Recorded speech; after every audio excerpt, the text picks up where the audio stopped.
Мен студент кезде курулушта иштеп, ошол эле учурда күнүнө 5 саат спорттук залда машыгууга жетишчүм. Мындан башка жумасына 4 жолу кечки 8ден 12ге чейин актёрдук чеберчилик курсуна да барчым. Мен баарына жетишчүм. Менин ар бир мүнөтүм бошко кетчү эмес.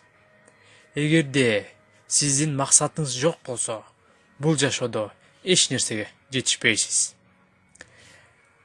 АКШнын 74% эли өздөрүнүн жумуштарын жек көрөт. Көпчүлүккө кылып жаткан иштери жакпайт. Анткени алар өздөрүнүн максаты үчүн эмес, жөн гана акча табыш үчүн иштешет. Акча үчүн жумуш бул жакшылыкка алып келбейт. Баарыбызда 24 саат бар. 6 саат уктайбыз. 8-10 саат иштейбиз. Дагы 8 саатыбыз калат.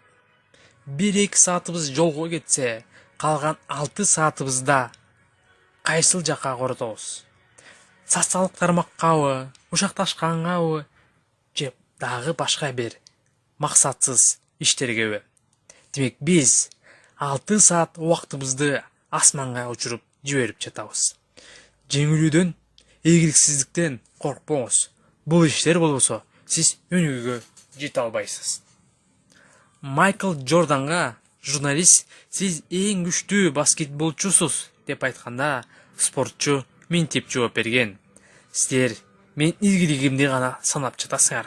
А бирок мыкты болуш үчүн мен 9000 жолу шакекке топту киргизе албай жаза баскам" деген. Көрдүңөрбү? Ал 9000 жолу ийгиликсиз болуп чыккан.